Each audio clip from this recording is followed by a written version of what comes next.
또 이제 저희가 새해를 이렇게 맞아서 오늘 새해에 이렇게 각오들이 많죠.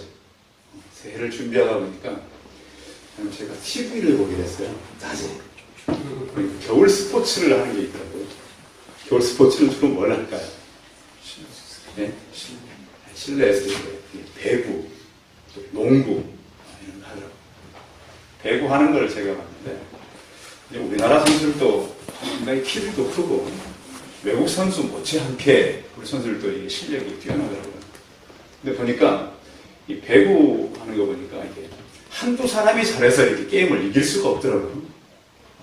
뭐 어떤 사람은 이렇게 때리는 이거 이렇게 스파이크라 그러니까 그러면 또 반대쪽에서 이렇게 나가버리고 어떤 사람은 잘 때리는데 서브를 실수해가지고 이렇게 또 막 이렇게 점수를 이렇게 잃고 그런 거 하면 또 이렇게 충분히 받을 수 있는데 서로 미루다가 공이 그냥 떨어져서 또 점수를 잃는 이런 경우가 많더라고요. 그러면 이제 그 밖에서 보던 이제 선수들을 지도하는 사람 있잖아요. 예, 감독이 이렇게 나오라 그래가지고 왜 이렇게 못하냐? 이렇게. 어떤 감독은 막 질책하는데 또 어떤 감독은 이렇게 모아서 이렇게 하면 된다. 이렇게. 그래서 보니까 결국은 어느 팀이 이기는가 봤더니 잘 이렇게 서로 협력해서 잘해라. 또 어떤 감독은 화가 막 너무 나가지고 막 지니까 밖에 나와서 막 TV 이렇게 카메라 비추는 데도 막 혼내라. 전에 제가 한번 김철용 감독이라고 기억하세요? LG 배구 감독이었던. 이분은 한국 배구계의 아주 대단한 감독입니다. 그때 한번 저한테 와서 그랬어요. 이 여자 선수들 이렇게 지도하던 분인데 이 무대에 이렇게 나가면 게임하러 나가면 여자 선수들이 막 사람들 이렇게 응원하고 막 그러잖아요. 그럼 막 긴장을 해가지고 이 밖에서는 펄펄 나르는 애들이 게임장에만 들어오면 막 어찌 할 줄 모르고 정신도 없대요. 그러니까 굉장히 강하게 이렇게 마음을 이렇게 자꾸 모으고 또 그들 한 사람 한 사람을 잘 이렇게 키워서 유능한 선수로 만드는 건 참 어려운 일이에요. 오늘 성경 얘기로 예수님께서 12사람을 이렇게 불렀었잖아요. 그런데 2사람씩 짝을 지어서 보내는 일이에요. 그런데 이때 예수님께서 보낼 때는 우리는 복음 전도해야 될 것이라는 생각을 갖고 있잖아요. 그런데 이때에는 제자들이 십자가도 부활도 잘 모를 때예요. 그렇죠? 복음의 핵심은 뭐죠? 십자가와 부활이에요. 근데 그것이 없을 때 예수님께서 보내셨어요. 그럼 우리가 생각할 때는 아니야. 예수님께서 보냈으면 복음 전도하기 위해서 보냈을 거다 생각을 하지만 이때는 이 복음이라고 하는 것이 완성되지 않았을 때예요. 그래서 예수님께서 2가지 능력을 주시는 거예요. 무슨 능력일까요? 하나는 귀신을 내어쫓는 능력, 또 하나는 병을 고치는 능력. 이것은 복음 전도라기보다는 훈련 차원에서 보냈다라고 할 수 있게 우리가 얘기할 수 없어요. 그럼 예수님은 그 제자들을 어떻게 훈련을 시켰는가? 어떻게 해서 제자들이 예수님의 훈련을 잘 받을 수 있었는가? 이것을 나눠보는 거예요. 교회는 2 종류의 사람들이 있다 그래요. 1 종류의 사람은 교인이라고 해요. 교인. 교인은 어떤 사람일까요? 교회만 그냥 다니는 사람을 딱 교인이라 그래요. 그래서 교인들은 어떻게 신앙생활을 하냐면 자기를 위해서 다니는 거예요. 교회를. 그렇죠. 기도할 때도 교인은 어떻게 기도하냐면 자기만 위해서 기도해요. 하나님 내게 뭐 주시고 돈도 주시고 또 뭐 필요한 복 주시고 달라는 기도만. 자기가 어떻게 하겠다는 기도는 별로 없어요. 이게 바로 교인들이 하는 기도예요. 그런데 교인들이 자꾸 교회를 다니다 보면 어떤 사람으로 변할까요? 성도로 변해요. 자, 그래서 교인들이 꼭 필요한 거예요. 교회는 교인들이 꼭 와야 돼. 와가지고 어느 날 말씀을 듣다가 귀가 열리고 마음이 열리는 거예요. 열려서 지금까지는 내가 나를 위해 살았는데 성경을 깨닫고 보니까 나를 위해 희생한 분이 예수님이라는 것을 알게 됩니다. 그때부터는 나도 예수님을 위해서 이런 성도로 바뀌게 되는 거예요. 또 그런 성도가 나중에 더 신앙이 성장하면 제자가 되는 거예요. 그 평생을 나는 예수님을 위해서 살아야겠다 이런 마음을 가지게 되고, 예수님은 이렇게 말씀하셨어요. 나를 따라오라. 오너라 내가 너희를 사람을 낳는 어부가 되게 하리라. 전에는 예수님 제자들이 자기 막 기분대로 살았어요. 자기 내키는 대로 살았어요. 근데 그 이후부터는 예수님께서 하신 말씀을 듣고 변화되어서 그 말씀에 순종하는 그런 사람들로 바뀌게 되었던 것입니다. 그들을 향해서 예수님께서는 너희는 가서 모든 민족을 제자를 삼고 아버지와 아들과 성령의 이름으로 세례를 주고 내가 너에게 분부한 모든 것을 가르쳐 지키게 하라. 이렇게 명령을 하셨어요. 그런데 오늘 내용은 그런 모든 일들이 있기 전이라는 거예요. 7절 한번 볼까요? 7절 시작. 12 제자를 둘씩 보내시며 더러운 귀신을 제하는 권능을 주시고, 거기까지. 예수님께서 왜 12사람을 한 사람씩 보내지 않고 2사람씩 보냈을까요? 그 이유는 뭘까요? 왜? 한 사람이 하다 보면 어려운 일을 만날 수도 있어요. 그러면 옆에 있는 한 사람이 도와줄 수가 있다는 거예요. 예수님께서는 그 제자들을 보낼 때 한 사람씩 가게 하지 않고 둘씩. 그러니까 교회 안에도 우리가 이제 올 한 해 동안 잘 달려가야 되는데 달리기 할 때도 혼자 뛰면 힘들어요. 그래서 2사람 이상이 뛰면 훨씬 낫대요. 같이 호흡도 맞추고, 그러면서 이 선수들을 내보낼 때 이 마라톤 선수나 달리기 선수를 2명 이상을 내보내잖아요. 그렇죠. 서로 도와줄 수 있도록. 그래서 보면 스케이트도 하는 것으로 보면 선수들이 같이 갔을 때 이길 확률이 참 많아요. 예수님께서도 이렇게 2사람씩 서로 힘이 될 수 있도록 2사람씩을 보냈고요. 전도서 4장 10절에 보면 혹시 그들이 넘어지면 그 동물을 붙들어 일으키려니와 홀로 있어 넘어지고 붙들어 일으킬 자가 없는 자에게는 화가 있으리라. 서로 도와주는 거예요. 그래서 바울 사도도 일을 하러 갈 때 혼자 가지 않았어요. 꼭 누구를 데려다녔어요? 바울과 실라, 또 그 바울 이후에 또 바나바, 그 전에도 바나바, 또 바울과 실라, 또 바울 이후에는 누가, 이런 사람들을 꼭 데리고 사역을 했지 혼자 사역을 하지 않았어요. 지난주에 저희 교회에서 이렇게 부장들 임명해드리고 무슨 교사들, 일할 사람 임명해드렸는데 혼자 하지 마시고 같이 일할 사람들을 꼭 끌어들이시기 바랍니다. 교사들도 그래요. 교사들도 혼자들만 하지 마시고 같이 나를 도울 수 있는 그런 교사들을 같이 데리고 일을 하면 훨씬 일이 수월한 거예요. 이렇게 병을 고치는 능력을 주고 귀신들을 쫓아내는 능력을 그들에게 주어서 그들을 내보낸 것입니다. 제자들이 이제 나가서 그러면 이런 능력을 가지고 어떤 일을 할 수 있었을까요? 우리는 생각하기를 이것 외에도 많은 기적을 일으키는 능력을 주었더라면 더 많은 사람들이 회개하고 돌아오지 않았을까 생각하는데요. 기적은 의외로 믿음과 상관없을 때가 참 많습니다. 요즘 사람들이 그런 얘기 하잖아요. 하나님을 보여주면 믿겠다. 그런가 하면 목사님, 하나님께서 하는 일을 좀 내가 좀 체험할 수 있도록 좀 그런 일을 했으면 좋겠어요. 근데 그렇게 했다 그래서 하나님을 다 믿는 건 아니에요. 예수님도 이 땅에 계셨을 때 많은 사람들을 치료하고 또 그들 앞에서 이 떡을 먹이고 생선을 갖다 먹였어요. 근데 그들이 나중에는 어떻게 변했어요? 다 팔았나요? 아니에요. 나중에 그 사람들이 다 십자가에 못 박으라고 돌변했어요. 그러니까 우리는 기적을 보았다. 기적을 경험했다고 그들이 믿을 수 있다. 이것은 성경에서 말씀하고 있는 요지의 말씀은 아니에요. 이 시대도 마찬가지예요. 믿음은 철저하게 하나님의 선물이에요. 예수님께서는 귀신을 내어 쫓는 이런 능력을 줬는데 귀신은 이 더럽다는 표현이 성경에 많이 나옵니다. 그렇죠? 왜 더러울까요? 귀신이 외모가 더럽다고 표현한 적이 없어요. 그렇죠? 그런데 귀신은 분명히 더럽다고 표현하고 있는데 왜 성경은 귀신을 더럽다고 표현합니까? 귀신들이 하는 일이 그래요. 자, 귀신들이 사람들에게 역사 일을 해요. 일을. 보이지 않지만 어떤 것을 만드는가? 귀신은 사람들에게 탐욕을 만들어요. 욕심. 그러니까 예수를 믿는다고 해서 욕심이 없는 건 아니지만 귀신들이 하는 역할은 자꾸 탐욕스럽게 만들어요. 그래서 사람을 결국엔 그 탐욕으로 하여금 더럽게 만들어버리는 것이 바로 귀신의 역사예요. 그래서 귀신의 일들은 사람들 이렇게 만나보면 성령의 역사를 따르는 사람들은 사람들이 거룩해져 가요. 그리고 빛으로 가요.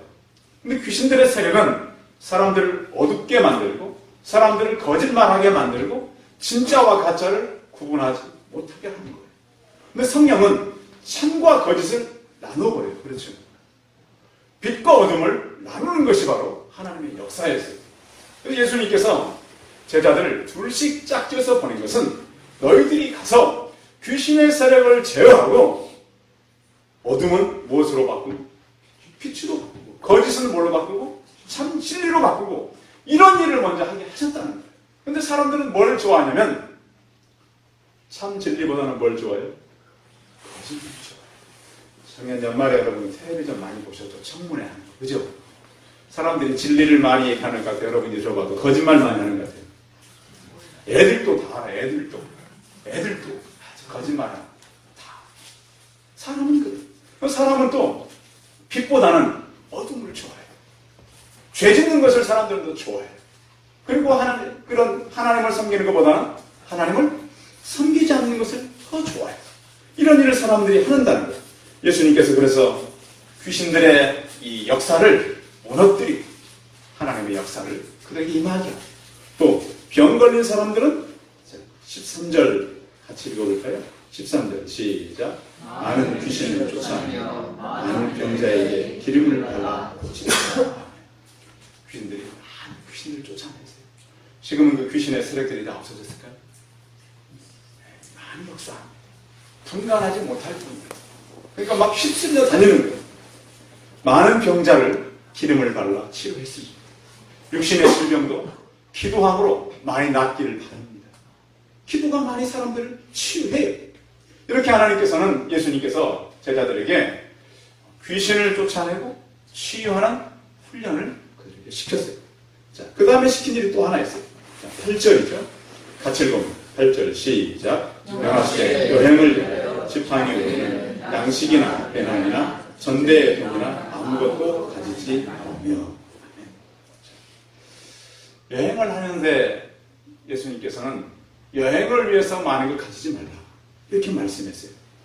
근데 우리가 살아가면서요, 우리는 그 필요한 것을 여러분 많이 사세요? 원하는 걸 많이 사세요? 이렇게 이렇게 살 때. 네? 그렇죠. 사람들은 원하는 걸 많이 사요. 근데 사실은 원하는 것은 필요한 거예요? 그냥 원하는 거예요? 그냥 원하는 거예요. 그러니까 주부들하고 돈을 앞으로 써야 될 청년들 잘 들으시기 바라요. 최근에 어떤 사람이, 김승호라고 하는 사람이 이런 책을 썼어요. 알면서도 알지 못하는 것들. 원하는 것과 필요한 것의 구분이라는 그 책에서 이런 얘기를 합니다. 원하는 것과 필요한 것을 구분해서 물건을 사는 습관이 중요하다는 거예요. 그러니까 뭘 살 때 사람의 습관이 중요하다는 거예요. 돈도 마찬가지라고 책에는 쓰이는데요. 아무리 돈을 많이 벌어도 마음속에 부의 수각이 작으면 돈이 생길 때마다 다 지출한다는 거예요. 수각이란 말 아세요? 수각. 여러분 약수터에 가보면 약수물이 떨어지는데 그 돌로 이렇게 파놓은 그 물을 담을 수 있는 그 그릇이라고 하는 용도를 그런 거 있죠. 약수에 가보면 그 물 나올 때 이렇게 물을 떠마실 수 있도록 이렇게 홈을 조그맣게 파놓은 그 돌이 있잖아요. 이걸 수각이라고 해요. 자, 수각이 적으면 물이 얼만큼 담기겠어요? 자, 그 수각이 좀 크다. 크면 어떻게 물이 담겨요? 많이 담긴다는 거. 이것이 바로 부의 수각이라는 거 표현했어요. 자, 어떤 사람은 가령 이제 그런 거죠. 어떤 돈이 이렇게 자기에게 들어와요. 근데 수각이 큰 사람은 그 돈이 어떻게 되겠어요? 그 사람에게 남아있어요. 수각이 적으면 금방 흘러버려요. 근데 그런 표현, 이게 물론 이 책을 제가 다 이렇게 동의하는 건 아니에요. 근데 상당히 일리는 있어요. 뭐라고 표현하면 마음속 부의 수각이 적으니까 매번 넘치고 그렇게 넘치는 돈을 밖으로 보내내보내기 때문입니다. 그런데 항상 모자라거나 항상 고만고만한 통장 잔고가 유지될 뿐이다. 그래서 경기가 조금만 나빠지면 수박이 적으니까 안에 모아둔 게 없잖아요. 빌리느라고 하고 정신이 없다는 거예요. 그런데 우리는 여행을 할 때 분명히 돈이 필요한 건 사실이죠. 그죠? 여행은 그냥 제가 비행기 타고 배 타고 가는 여행을 말하는 것이 아니라 저는 인생 여행을 지금 말하는 거예요. 그렇죠? 우리가 살아가는데 많은 물질이 필요해요. 그런데 예수님께서는 너희가 지팡이 외에는 양식이나 배낭이나 전대의 돈이나 아무것도 가지고 가지 말라고 하셨어요. 이 얘기는 출애굽기에도 한번 나와요. 자, 그들이 애굽을 떠날 때 지팡이를 들고 잡고 신발을 신고 급히 먹고 출발할 준비를 하라 그랬어요. 그래서 그들도 여행을 떠날 때 많은 것 가져가지 못했어요. 그렇죠? 그런데 그들이 그 가져갔던 지팡이 옷 신발로 몇 년을 견뎠어요? 40년. 맞아요? 어떻게 옷 한 벌 갖고 40년을 입을 수 있고 신발 한 컬레 가지고 40년을 걸어다닐 수 있겠어요? 근데 기적이죠. 근데 그런 일을 하나님께서 하셨다는 거예요. 신명기에 보면 주께서 40년 동안 너희를 인도하여 광야를 통과케 하셨거니와 너희 몸에 낡은 옷이 낡지 아니하였고 너희 발에 신이 헤어지지 아니하였다고 말씀하고 있습니다. 그러면 이 일을 누가 하셨다는 거죠? 하나님이 하셨다는 거예요. 그렇습니다, 여러분. 너무 물질 때문에 돈 때문에 우리 인생이 그것을 모으는 데 목표가 되지 않기를 바랍니다.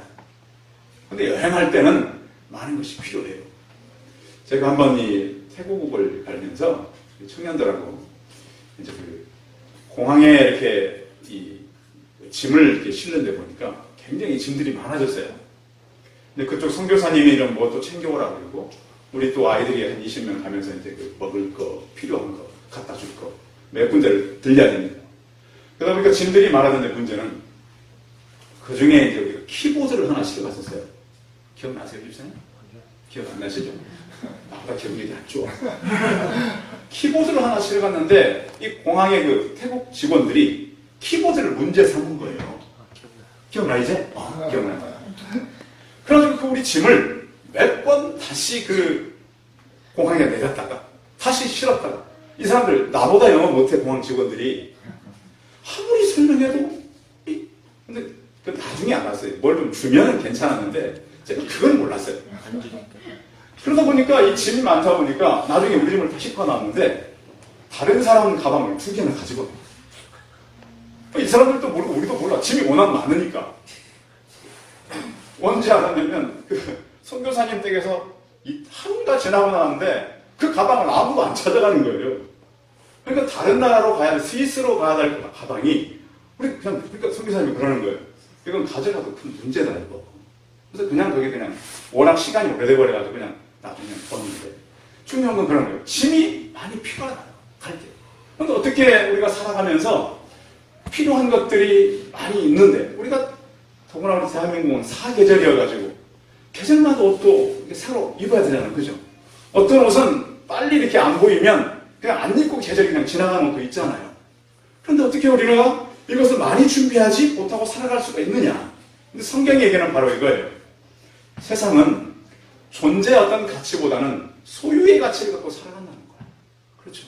우리는 하나님의 자녀로서 살아가는데 세상의 가치는 그 사람이 얼마를 가졌느냐?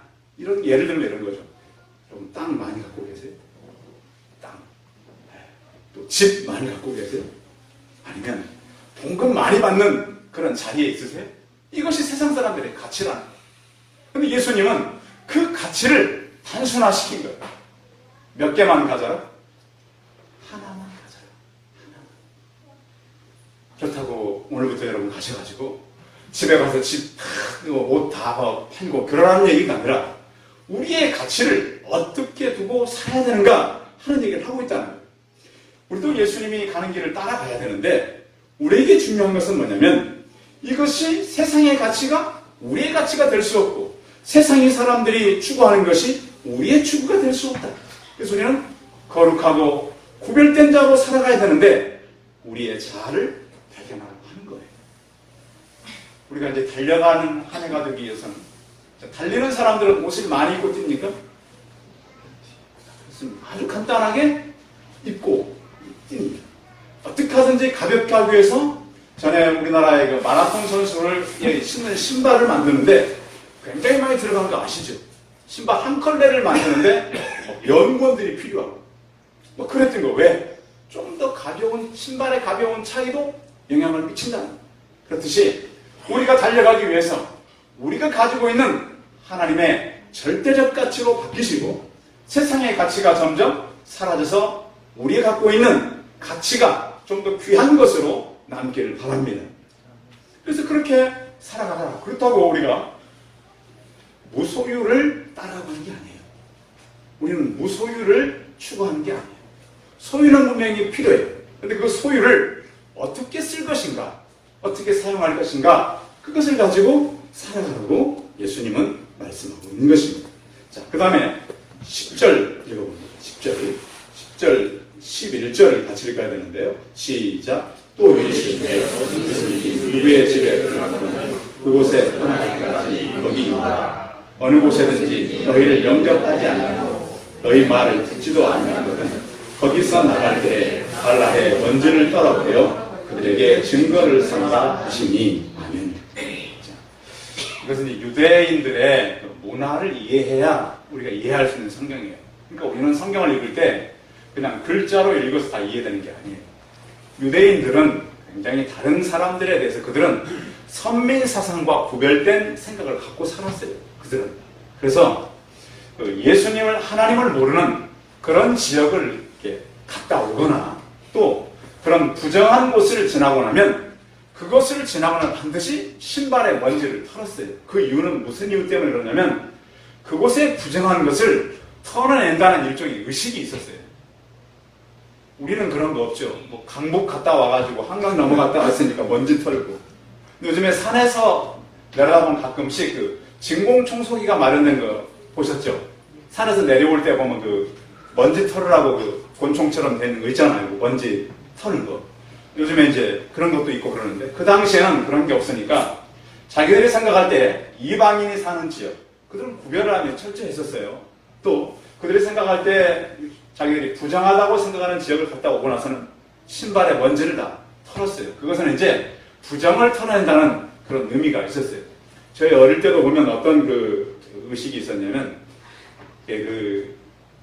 다른 사람 초상집에 갔다 오거나 상여를 메고 오시면 집에다 이렇게 불을 펴놓고 그냥 불 위를 걸어 넘어오던 그런 기억이 있었어요. 혹시 읍에도 있었나요? 초원에는 있었어요. 그죠? 네, 초원에는 있었어요. 왜냐하면 그 부정한 곳을 갔다 왔기 때문에 부정한 것들이 몸에 붙었다는 거예요. 그 불을 넘음으로써 부정한 것들이 다 떨어져 나간다는. 어머니 기억하시죠? 네, 아버지가 이렇게 갔다 오시면 그래. 네, 그랬어요. 그런 의식이 있는 것처럼 유대인들도 그랬다는 거예요. 그런 지역을 다녀오면 신발에 먼지를 털어서 이 사람들의 부정한 곳을 우리가 다녀왔다. 이런 것을 의식으로 했다는 거예요. 이번 주에 보니까 우리나라도 그런 프로가 있어요. 여러분, 한 끼 줍쇼라는 프로 아십니까? 제가 권장하는 건 아니고. 프로 보면, 우리나라에 보면 그 동네들이 있잖아요. 잘 사는 동네도 있고, 좀 어려운 동네인데, 우리나라의 그 유명한 그 MC 두 사람이 이경규하고 강호동이 다니면서 그냥 배를 누르는 거예요. 낮에는 지역을 보니까 탐방을 하고 저녁 먹을 때쯤 가가지고 배를 눌러가지고 식사를 안 했으면 숟갈만 들고 들어가요. 같이 밥 먹자고. 우리나라 사람들 문 잘 열어줄까요? 안 열어줄까요? 안 열어줘요. 보니까 비 오는 날 보니까 다니는데 문 안 열어줘요. 비싼 동네일수록 다 안 열어줘요. 자, 우리 송파동 와가지고 여러분 들어가서 배 누르고 저녁 같이 먹자 그러면 그 안에서 뭐라고 대답하겠어요? 가라 그러고 보니까 그 사람은 뭐 그 시간에 뭐 어떤 집은 가니까 주 예배는 금요일이었는지 예배 가야 된다고 가고 뭐 요즘에 감기 환자 많잖아요. 아파서 안 된다 그러고 저는 먹었다 그러고 거의 그래서 어쩌다 한 번 이렇게 쫙 들어갈 수 있는 기회가 생기긴 하는데 그러니까 들어가면 이제 그 집마다 또 집에 그 사연이 있잖아요. 괜찮은 사람은 괜찮은 대로 어려운 사람은 어려운 대로. 근데 이제 우리도 보면은 전도할 때는 가끔씩 우리 교육자들의 집도 방문하잖아요. 우리도. 그래서 방문해서 우리는 밥 한 끼 먹자 그러는 거예요? 뭘 주는 거예요, 우리는? 그 영원한 생명의 말씀을 우리는 주는 거예요. 우리는 밥 한 끼 먹자고 사냥하는 게 아니에요. 밥 한 끼가 아니라 영원하신 하나님의 말씀을 나누자고 하는 건데 그 사람들이 알아요, 몰라요? 그러니까 밥통이라 그래. 밥통들이라 몰라. 모르니까 이 사람들이 그냥 거절하고 거부하고 이런단 말이죠. 어떻게 전도를 그렇게 하냐고 우리를 가르치려고. 그런데 우리가 가져야 될 마음이 중요하다. 때로는 우리가 책 팔러 다니는 세일즈맨보다 참 그 억울함을 만날 때가 있어요. 전도하다 보면. 그런데 받아들이지 않을 때 예수님은 단호하게 거부하라고 하셨어요. 영접하지 않거든 똑같은 의미예요. 하나님을 받아들이지 않거든, 복음을 받아들이지 않거든, 발에서, 신발에서 뭘 털어버리라? 먼지를 털어버리라. 우리는 그럴 수 있어요. 복음을 전하는 사람들이 문제 때문에 복음이 안 전해질 수도 있다고 생각할 수도 있고, 어떤 복음이 부족해서 전해지지 않을 수 있다라고 하는 생각도 가질 수 있어요. 그러나 우리에게 중요한 것은 뭐냐면 이 복음의 가치라고 하는 거예요. 자, 그들이 안 받아들였다고 가치가 없는 걸까요? 그렇지 않아요. 복음은 영원한 생명이에요. 또 그것이 안 전해졌다고 내게 문제가 있는 걸까요? 그렇지 않아요. 이 시대는 복음을 거부하는 시대예요. 받아들이지 않는 시대예요. 그들을 향해서 예수님께서는 단호하게 그것을 발 아래 먼지를 떨어버려 그들에게 증거를 삼으라 그랬습니다. 예수님은 그 제자들을 보내면서 한 3가지 정도로 제가 말씀을 드렸습니다. 치유의 능력을 그들에게 줬습니다. 그런가 하면 그들에게 이제는 갈 때 많은 것 가져가지 마. 좀 전략하고 극기해. 그런가 하면 그들가 회개하지 않을 때는 이런 방법으로 증거를 삼으라 그랬습니다. 이것이 바로 예수님의 전도 훈련이었습니다. 우리는 세상을 어떻게 볼 것입니까? 세상이 가지고 있는 가치와 우리의 가치는 분명히 다릅니다. 세상은 많이 쌓고 많이 모아야 가치가 있지만 우리는 그것이 아니라 더 중요한 것은 예수님께서 우리 계셨던 영원한 생명의 가치를 가지고 살아가는 사람들입니다. 주님께서는 이것을 하게 되면 이 모든 것을 더하시겠다 그랬습니다. 더할 걸 위해 살지 마시고 주님께서 내게 주셨던 먼저 필요한 것을 가지고 가서 세상 사람과 함께 나누는 주님의 제자들이 다 되시기 바랍니다. 기도하겠습니다. 살아계신 주님, 예수님께서 이 땅에 사시는 동안 그들에게는 아직도 십자가도 부활도 모를 때 귀신을 내쫓 병자들을 고쳐주었습니다. 그들이 가서 할 수 있는 것은 그렇게 많지 않았지만 그들을 통해서 해야 하는 훈련은 분명했습니다.